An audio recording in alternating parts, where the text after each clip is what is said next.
الله الرحمن الرحيم. ازيكم يا جماعه؟ عاملين ايه النهارده او امبارح؟ لجنه المسابقات او اللي بتدير الكره في مصر يعني اختارت احمد الشيخ ويوسف اسامه نبيه في التصويت بتاع كل اسبوع. فجمهور الزمالك قال احنا هنكسب اسامه نبيه، ودخلوا حرفيا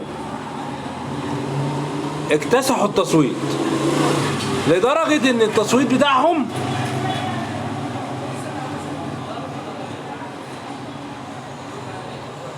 فاد الواد التاني.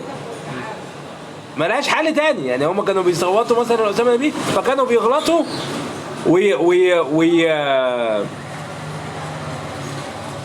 ويصوتوا للواد التاني.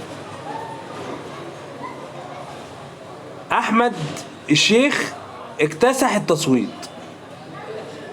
جمهور غزل المحله خلاه اكتسح التصويت قدام ال اكبر جمهور في افريقيا وفي مصر وفي الوطن العربي وعلى تويتر، اللي هو ما ينفعش تعمل عليه اي استفتاء مزور.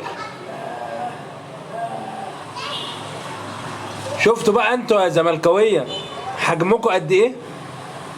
قد كده.